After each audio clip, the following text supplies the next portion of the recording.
Yeah, had to change recording locations. I just realized that my roommate's van has a diesel leak. So yeah, there's fumes. I guess is what I'm trying to get at. Yeah, there were quite a few fumes that I realized I was inhaling while I was sitting outside. Um, and I even uh, took the dog outside real fast, and I sprayed a bunch of weed killer back there. So the fumes from that too were a bit much. So finally found someplace else. But and I feel like I could talk about this for a very long time, and it really is something that first off I'd like to say, yeah, the iPhone is an extremely successful piece of equipment. Like you can and never will be able to take that away. It's successful. Yeah, it is. But if we think about it, and I hate when people don't really think about it, no, just the truth of the matter is there are a ton of things that the iPhone does do well, and there are a ton of things that you might not necessarily agree with, and whatever design languages or changes or the freaking lightning port that's still there as opposed to USB-C, and when they have differing camera styles on the back, the notch, now the dynamic island. So they frequently do a ton of stuff. And for Tim Cook to say, well, we don't really hear users talking or complaining about it, it's like, well, I feel like Steve Jobs at some point said, you know, you the customer doesn't know what they want until you show them. So if that's the one of the mantras of the company, which I don't know if they still do or still operate that way, yeah, I don't agree with that sentiment. But if that is how the company operates, then of course the customers aren't going to complain about a bunch of stuff because they don't know what they want. The customer doesn't know what it wants. But from a technical standpoint, RCS would fundamentally improve the messaging experience, like hands down. Like I don't want to say nothing you could say to change my mind, because I'm sure there is something you could say to change my mind. But overall, it just seems like it would be a win-win for everybody except for probably some Apple shareholder, or for maybe Apple shareholders or anybody who stands to make money off of the sale of an iPhone. Because yeah, there probably would be some people who wouldn't buy iPhones as a result of them getting the same messaging experience with the Android platform.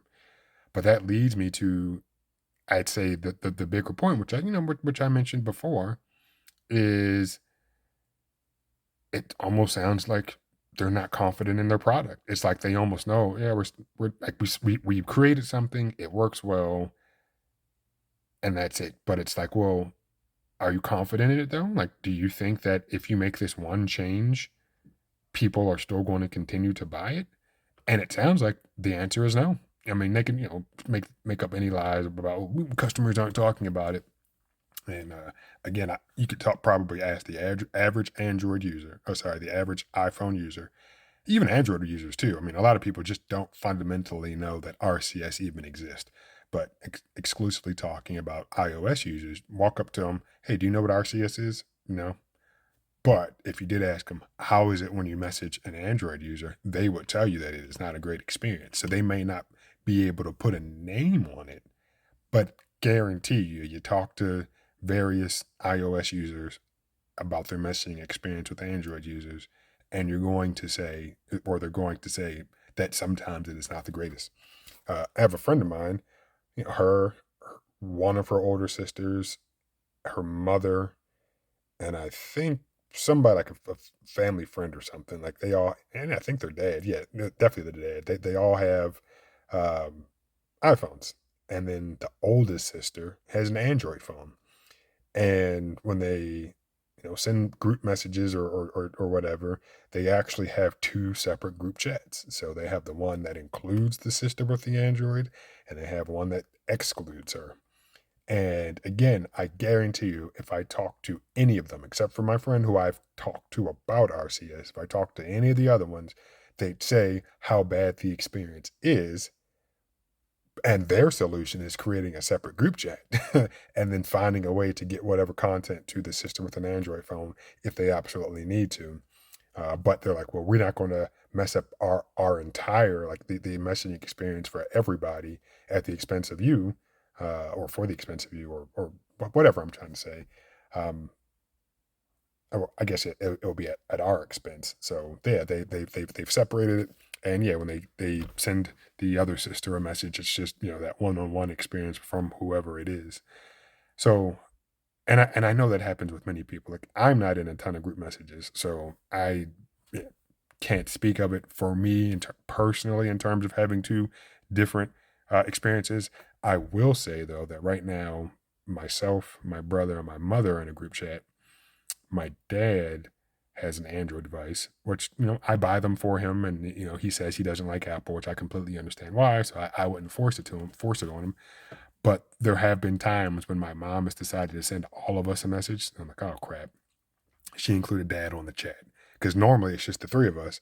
But when she does, decide to include him on it, it's like, well, now the whole experience is jacked up as a result of that one Android device. So again, even if I talk to my mom, well, I know if I talk to my mom, my brother, who I might have complained about it to, my dad doesn't really care.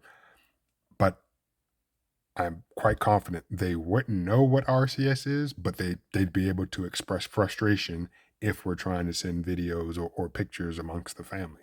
So for Tim Cook to make such a statement, it kind of is just like, oh yeah, well, we haven't heard people, talk about it. But users are definitely finding their workarounds, and the workarounds sometimes are creating a separate group chat. Sometimes it is using another messaging app. Sometimes it's just flat out, yeah, excluding people. Um, but yeah, they might not yet be able to put an actual name on it. And in terms of just interoperability, I mean, yeah, just imagine if you could only use Gmail on a Google product. Like if it only worked in Chrome on a Pixel book. Like that would be ridiculous to think that Google or Google search only worked in Chrome. Like you couldn't set it as the default search engine on Edge or Firefox or anything else, and it only worked on Android phones, and Chrome only worked on Android phones and Pixel books.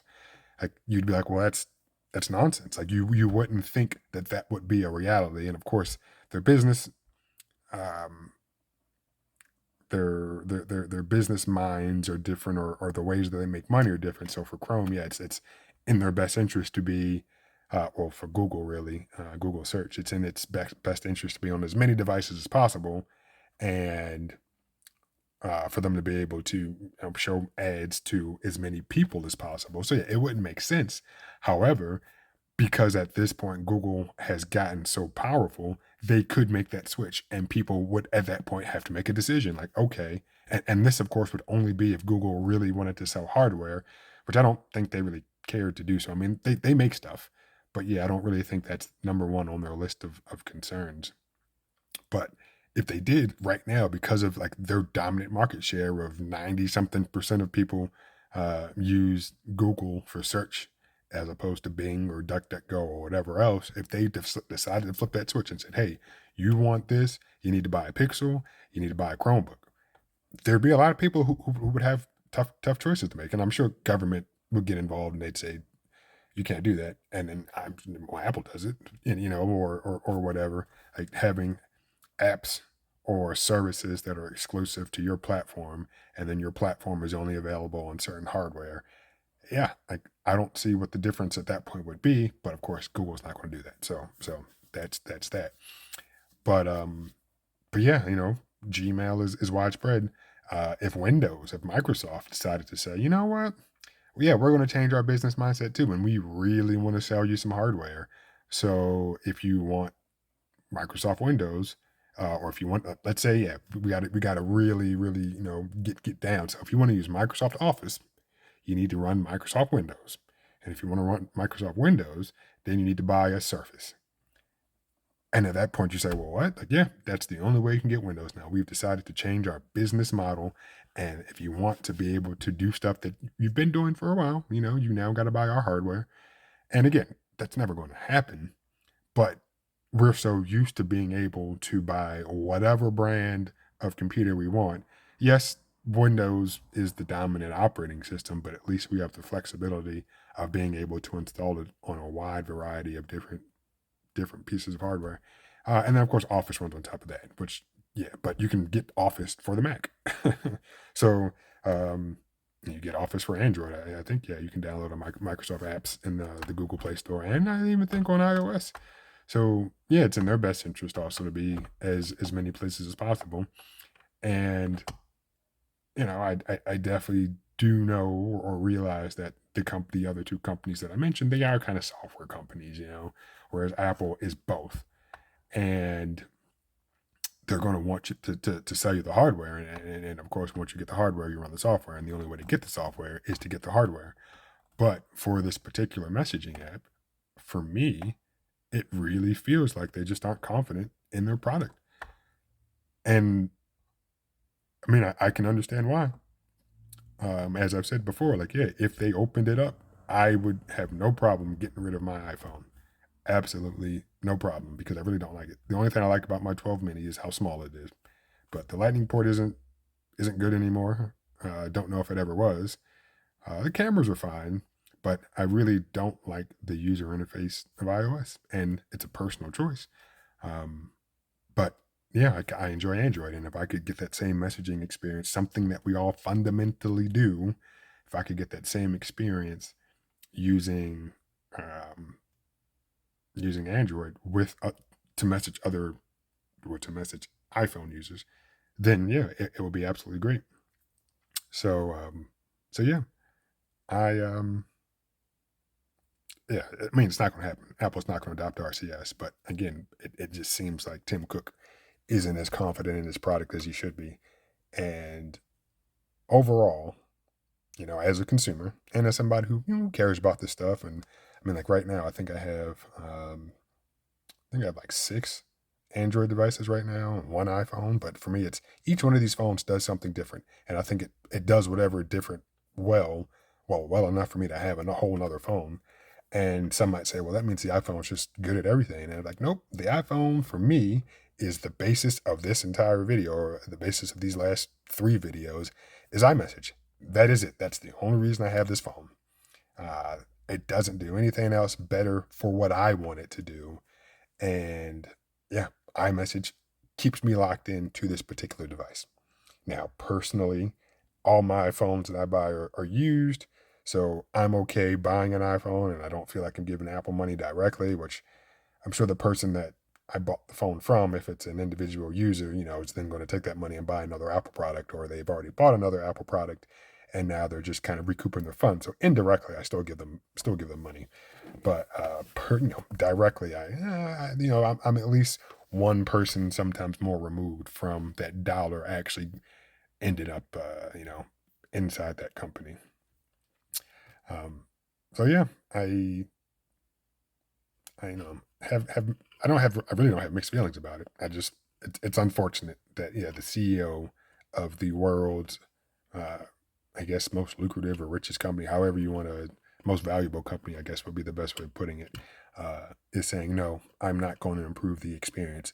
Pretty much for the world at this point, like that's the unfortunate way of putting it. But no, we are not going to improve the messaging experience for the world.